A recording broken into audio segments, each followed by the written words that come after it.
Howdy everyone, and welcome back to the channel. In this video, I'm going to talk about the Montblanc Meisterstuck 8452 watch, which comes from their Star line of watches. I'm going to give you my thoughts about the watch, and I'll give you a basic review about it in terms of aesthetics, in terms of the mechanism, and in terms of my general thoughts about it. Now, I bought mine used, but I went out and got a certificate of authenticity from Montblanc, which is a really useful service they do, which surprises me because a lot of places will not actually do that.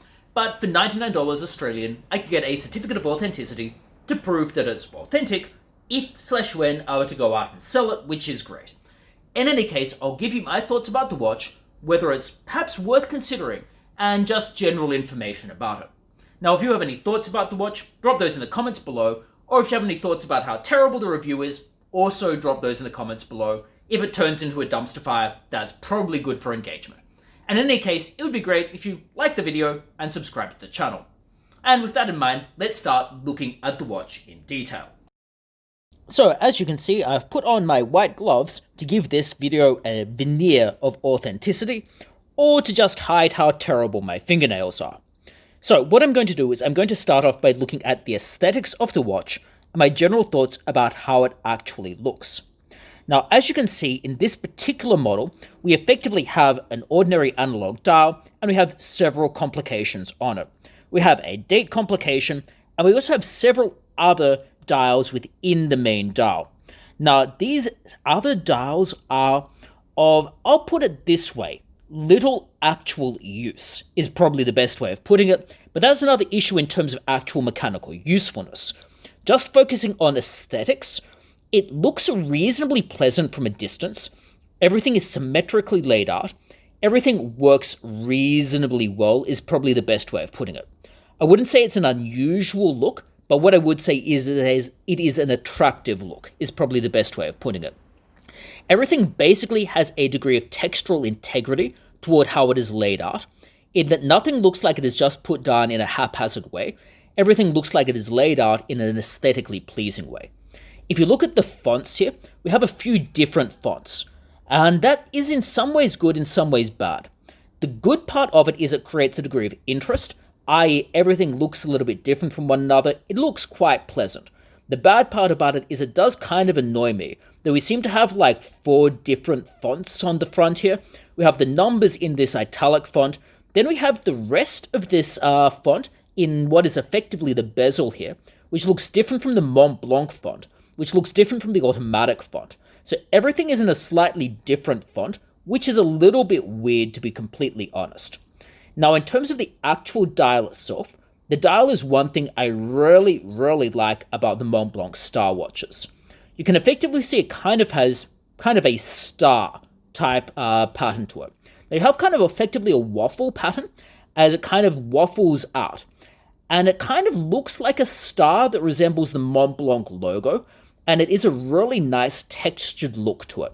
And the texture is both in the main dial itself and in each of the individual dials, or at least one of the individual dials. And it has a really attractive appearance, both up close but also from a distance. It kind of plays with the light, and I really like that. The downside of it, of course, is it is a little bit difficult to see some of the hearts. So if you really need a second hand, good luck actually seeing it from a distance, because frankly, it's going to blur in. And the further and further away it gets, the more difficult it is to actually see this second hand. So if you're actually expecting it to be useful, you're probably going to be disappointed. Now, if we actually look at the actual dimensions of it, it's apparently 38 millimeters, which is reasonably sized to my mind. I think it's probably an adequate size, not too small, not too big. If we focus now on the lugs, they're a slightly weird looking design, to be completely honest, in that it doesn't quite flow in a normal type of way. They kind of look like they're a little bit of a weird angle that was just kind of put on there. However, overall from the front, it works. It works because the curves tie together. So effectively the curve on the lugs right here, so this particular curve, appears to tie reasonably well to the actual curvature and design of the rest of the case. And this is particularly the case when you look at the details. So the details with some of the beveling here around the case is basically going to tie it together, which is nice aesthetically. Now, if we turn it around to the side of the case, we effectively have this engraved Meisterstuck part, which also has a little bit of texturing within it. And if we turn it around here, again, we have 4810 on this side. Now, you can also see as well that the actual crown here has the Montblanc design on it, which is a pleasant appearance. Now, these particular buttons here, it's another story about how mechanically useful they are, but the buttons, I think, work acceptably well. The main downside is they kind of look like they stick out a little bit, but I don't mind it aesthetically. I think it works okay. I think the crown looks adequate. I don't have a negative about that. I think it looks nice enough, is basically how I'd phrase it. Now, if we turn it around, it effectively has, you can actually see the mechanism in here, although it is slightly difficult to display with the strap on. But what you can see here is it displays the mechanism. It looks nice enough. There's mechanically some issues I have that I'll come back to in a second, but it does look aesthetically pleasant, albeit not in a particularly unusual way. The actual mechanism looks like any ordinary mechanism you can find. Now, in terms of the back of the case, again, everything on here in terms of the actual details about the watch, nothing terribly exciting to say about the actual details on the back. Now, in terms of the actual strap here, again, this is leather. This came with the watch. It's pleasant enough. The actual doing up of the strap is, again, it looks aesthetically pleasing enough, but obviously it is not an actual kind of buckle strap. It is kind of, you put it in as you sort of do it up as a clasp. So it is a little bit annoying and tricky to actually put on, but again, it's not aesthetically problematic. It looks nice when you do it up. It's relatively easy to actually adjust. It's easy to adjust because to adjust it, you basically just unclasp it right here, and there's a pin that can go into each of these holes. So you just adjust it for wherever it is you need it. Now, in terms of the actual size of it and whether the size works, that's going to depend a lot on your particular hand. So for my wrist here, 38mm works okay, but it can be a little bit annoying to get over my hand. And in particular with the strap, it is a little bit annoying to do up sometimes. But it works acceptably well in terms of the size of it on my wrist. 38mm, like I said, is going to be a relatively standard size. You'll see some that are smaller, some that are bigger. It's perfectly okay in terms of size and aesthetics right there. Now, the movement is not terrible, although it certainly is not like the best in the world or anything. So this particular model has the 4810-501 movement. Now, getting precise details about exactly what it has is a little bit tricky, to be totally honest. What I do know is it's water resistant up to 30 meters, not that you're really going to be taking something with a leather strap into the water. Nevertheless, it's water resistant. Now, the other thing that it apparently has is somewhere between 25 and 27 joules, although actually getting firm information is actually more difficult than you'd expect. So that's the basics of it. Now, in terms of power reserve, apparently around 46 hours, although I would regard that as a little bit optimistic. Montblanc has apparently shifted a lot of their stuff in-house, which bodes well for the company in the future, but it doesn't necessarily mean that all Montblanc watches are going to be brilliant. Now, this particular model has several complications, obviously. At the 3 o'clock area, it has a date and a day. It otherwise has 3 separate inner dials, which are, I guess, nice to have aesthetically. But let's face it, you'll probably never actually use them or care about them in an actual day-to-day sense. Now, in terms of actual functions it has, this top button can stop the second hand, which I guess is useful if you want to time something or you need to set the time precisely. Now, the bottom button here, I can't for the life of me work out what it actually does. Now, obviously that's not ideal for a watch video, but I still can't work out what it does, even after searching for ages to work it out. It seems to do nothing when I press it, regardless of what I do with the crown. And if I look around at the back, it seems to not actually do anything to the movement when I press it in.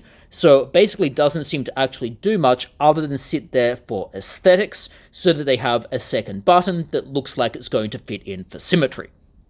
Now, in terms of the crown itself, it effectively is a pull-out crown. Now, I have no fingernails, so I'm going to use a bottle cap to pull it out. It effectively has 2 levels. Outer level, you can wheel around the minute hand here. As you can tell, it has hacking, i.e. you can stop the second hand, although you could also do this with the button up the top. And also when you move it in, you can also move the day, although it is a little bit tricky to get it to the exactly right area, and then you can just cycle through the days and the dates, etc. I won't bore you by going through everything, but it's relatively smooth as far as these things go. No real complaints about how the crown works. It seems to function perfectly okay. Obviously no real crown guard, but it's aesthetically nice enough. It looks pleasant enough on the side, particularly when you see the texturing here. Now the texturing itself is not really going to do terribly much in terms of grip, but it is aesthetically quite nice. So mechanically, I'd say it's probably as you would expect. It probably is not really going to be like Rolex level of quality, but it certainly is perfectly adequate, and it works well enough. It has an acceptable power reserve. If you buy them, they will generally come with a warranty as well, which is always nice to have. And you don't tend to hear too much about these failing miserably or breaking apart or being unreliable. So overall views on the movement are acceptable, and I would not have any problem actually wearing it. Overall views on aesthetics are, again, I think it is a very attractive watch. I think everything ties together very nicely, notwithstanding the weirdness associated with having like 4 different fonts. So overall, would I buy it? Well, maybe. I'd certainly consider it. I'd probably save up myself to just buy a Rolex that is admittedly a few $1,000s more, but I'd probably do that instead. But still, secondhand, these are actually quite decent value given how they look, given the complications on them, and just given the general aesthetics of the watch. Now, Montblanc's reputation is improving as far as watches go. They have historically been more of a fashion brand. They're getting better over time. So certainly they're not terrible in that respect. Overall thoughts then? Acceptable watch. I quite like it. I'm happy to have bought it. I don't regret buying it. I sometimes wear it. I think it's aesthetically pleasing. The movement is perfectly adequate for what it is, and particularly for the price point. And I certainly see this as a better option than something like a Tag Heuer, certainly better option than many other watches. But in this price range, I'd probably also be considering something like Cartier, or maybe just saving up and buying some of the base Rolexes. So that's basically my views on it. I really do quite like the watch, good for variety, and I don't regret having it. If you have any thoughts about the watch, or about the quality of my reviews, drop those in the comments below, and otherwise, absolutely would be brilliant if you like the video and subscribe to the channel. And I very much hope to see you for future videos. Bye.